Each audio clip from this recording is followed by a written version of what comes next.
बिस्मिल्लाहिर्रहमानिर्रहीम। जी, आज का हमारा जो टॉपिक है वो है डाइजेस्टिव सिस्टम। उसका हमने आज जो है वो थर्ड क्वेश्चन पढ़ना है।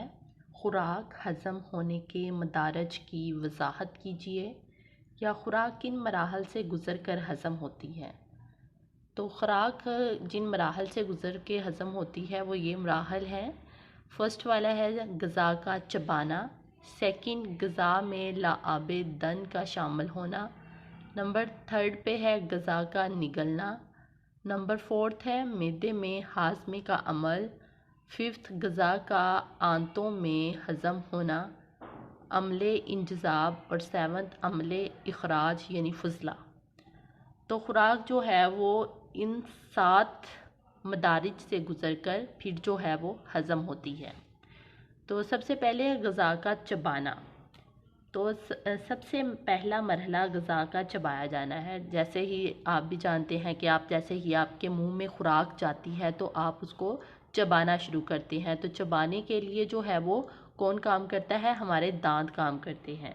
तो जैसे ही हम खुराक मुंह में डालते हैं तो दांत जो है वो इसको काटते हैं, बारीक करते हैं और इसको छोटे छोटे टुकड़ों में तब्दील करते हैं। तो जब खुराक छोटे छोटे टुकड़ों में तब्दील हो जाती है तो इस वजह से खुराक को आसानी से जो है वो निगला जा सकता है। इसके अलावा भी जितनी खुराक जो है दांत उसको बारीक करेंगे उतनी जल्द खुराक जो है वो हमारे जिस्म का हिस्सा बन जाती है, यानी जल्द हज़म हो जाती है। तो सेकंड नंबर है ग़ज़ा में लाबेदन का शामिल होना। लाबेदन क्या होता है? ये हमारे मुंह को जो है वो तर रखता है, यानी हमारा मुंह नमदार रहता है। आपने अक्सर नोट किया होगा कि आपके मुंह में एक जो है वो रतूबत सी होती है जिसको हम जो है वो सलाइवा भी कहते हैं, यानी थूक जो होता है। तो थूक क्या करता है, जिसको हम सलाइवा भी कहते हैं, साइंटिफिक नेम जो है इसका। ग़ज़ा जैसे ही हमारे मुंह में दाखिल होती है तो मुंह में जो मौजूद गदूद एक रतूबत खारिज करना शुरू कर देते हैं, जिसे हम सलाइवा या लाबेदन कहते हैं। इसमें लाबेदन जो होता है यानी सलाइवा जो होता है, इसमें एक कीमियावी मादा होता है जिसका नाम होता है टाइलिन, PTYLIN, जो क्या करता है, जो इसको और ज़्यादा नरम कर देता है। यानी जो हमने खुराक खाई है, जो रोटी हमने खाई है, उसको और ज़्यादा नरम करता है और इसको नाकाबिले हल नशास्ता को काबिले हल शक्कर यानी माल्टोस में तब्दील कर देता है। थर्ड पॉइंट है ग़ज़ा का निगलना। ग़ज़ा कैसे निकली जाती है? जैसे ही ग़ज़ा मुंह में दाखिल होगी तो उसमें लाबेदन शामिल होगा, उसको मज़ीद पतला करेगा। इसके अलावा लाबेदन क्या होता है, इसे नरम और फिसलनदार बना देता है ताकि ग़ज़ा जो है वो जल्दी से हमारे हलक में उतर जाए। अक्सर हम जब खाना खाते हैं तो हमारा नवाला यानी जो रोटी होती है, अगर हमारे गले में फंस जाए तो हम फ़ौरन पानी पीते हैं। तो पानी क्या करता है, उसको पुशअप करता है, जिसकी वजह से खुराक जो होती है वो आसानी से हलक में चली जाती है। इसी तरह सलाइवा जो है जब इसको बारीक कर देता है, क्योंकि अगर सलाइवा नहीं होगा तो रोटी को और खाने को निगलने में बहुत ज़्यादा हमें मुश्किल पेश आएगी। तो इसीलिए जो है इसको निगलने में जो है वो दुश्वारी नहीं होगी और आसानी से खुराक जो है वो हलक के रास्ते खुराक की नाली में दाखिल हो जाती है। इसके अलावा एक पेरिस्टालसिस वेव होती है। पेरिस्टालसिस वेव क्या होती है? खुराक को पुशअप करती है, यानी उसको धकेलती है, धकेल कर इसको जो है वो मैदे में पहुंचाती है। खुराक को कहाँ पहुंचना होता है? मैदे में। तो उसको पुशअप करके, पेरिस्टालसिस वेव का क्या काम है? खुराक को पुश करके मैदे में पहुंचाना होता है।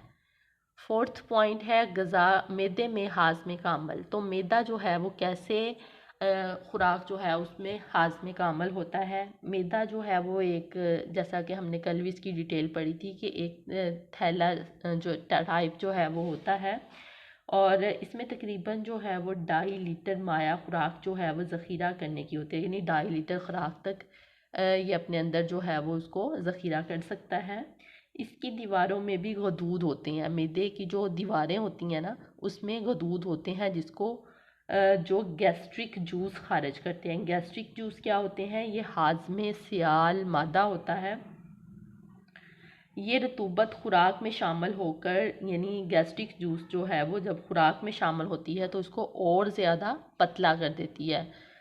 जब इसको पतला करती है तो इसकी तोड़ फोड़ करती है। इसके अलावा इसमें 2 खमीर होते हैं। गैस्ट्रिक जूस की जो रतूबत होती है वो कौन से होते हैं? एक होती है रेनन और दूसरी पेप्सन। इनका क्या काम है? ये खुराक को काबिले हज़म बनाते हैं। और इसके अलावा नमक का तेज़ाब होता है। नमक का तेज़ाब क्या करता है?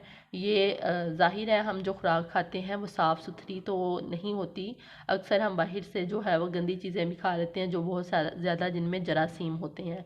तो जो ये नमक का तेज़ाब होता है ये जरासीम को ख़त्म कर देता है खुराक जो होती है। इसके अलावा मैदे में खुराक हज़म नहीं होती, बल्कि खुराक जो होती है इसका कीमोस बनता है जिसके लिए तकरीबन 3 घंटे दरकार होते हैं, फिर जाके खुराक जो है वो हज़म होती है। मैदे में ग़ज़ा का आंतों में हज़म होना। ग़ज़ा आंतों में कैसे हज़म होती है? खुराक जैसे ही छोटी आंत में दाखिल होती है इसमें 2 रतूबतें होती हैं, यानी सुफरा और बाइल। सुफरा क्या होती है? ये हमने कल पढ़ा था कि हमारे जिगर के साथ एक छोटा सा सब्ज़ रंग का थैला सा होता है जिसमें जिगरी रतूबत सुफरा जो है वो ज़ख़ीरा रहती है, जो वक्फे से छोटी आंत में जाती रहती है। तो ये सुफरा है। और लबलबा क्या होता है? लबलबा जिसको हम पैंक्रियास कहते हैं, ये जो है इसका रंग जो है वो हल्का जर्द होता है और उसका वज़न जो है वो 90 ग्राम होता है। इससे भी हाजमे में मावन एक रतूबत निकलती है जिसको हम पैंक्रियाटिक जूस कहते हैं। तो सुफरा और लबलबा की जो रतूबत है वो इसमें शामिल हो जाती है।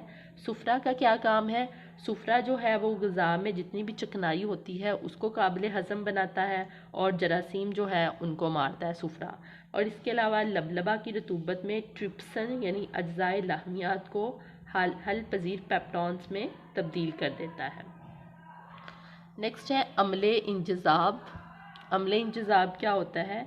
छोटी आंत जो होती है ना उसके अंदरूनी हिस्से में छोटे छोटे लातादाद उबार होते हैं जिन्हें विलाई कहते हैं, यानी दागे नमा टाइप जो हैं वो बाल से होते हैं जिनको हम विलाई कहते हैं। जैसा कि इसकी मिसाल मैं अगर आपको दूं तो जैसे हमारा टॉवल जिससे हम अपना मुंह वगैरह जो है वो खुश्क करते हैं उस पर जो है वो बारीक बारीक से बाल से होते हैं जो उभरे से होते हैं, तो उस टाइप के ये विलाई होते हैं। और ख़ुराक में इनका काम क्या होता है कि ये ख़ुराक में मौजूद मुफीद अज्जा इनके ज़रिए जज़ब होते हैं, अपने अंदर जज़ब कर लेते हैं और खून में शामिल होकर जुज़ बदन बन जाते हैं। नेक्स्ट है अमले इखराज फुजला।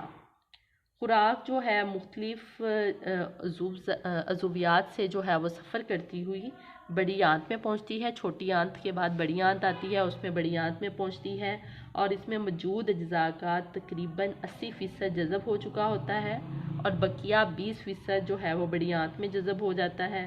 इसके बाद बाकी नाकाबिले हज़म और बेकार हिस्सा बड़ी आंत के आखिरी हिस्से में जमा हो जाता है और ख़ुराक जो होती है वो मकद के रास्ते जिस्म से फुजला की शक्ल यानी फुजला बन जाता है, जो हमारे जिस्म से मकद जिसको हम कहते हैं उसके ज़रिए जो है वो खारिज होता है।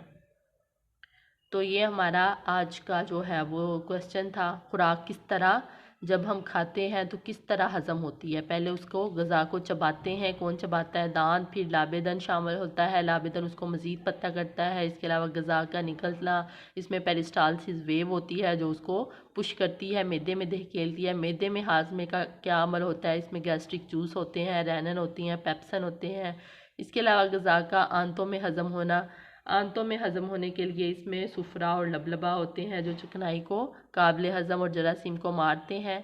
इसके अलावा अमले इंजज़ाब होता है, छोटी आंत के अंदरूनी हिस्से में जो विलाई होते हैं वो क्या है उसमें खुराक के जो मुफीद अज्जा हैं उनको जज़ब कर लेते हैं। इसके अलावा अमले खराज, फिर इसमें मकद के रास बड़ी आंत में, छोटी आंत से बड़ी आंत में जाती है खुराक और फिर जो है वो फुजला जो है वो मकद के रास्ते खारिज हो जाता है। तो ये हमारा आज का टॉपिक था। उम्मीद करती हूँ आपको समझ आ गई होगी। अल्लाह हाफिज़।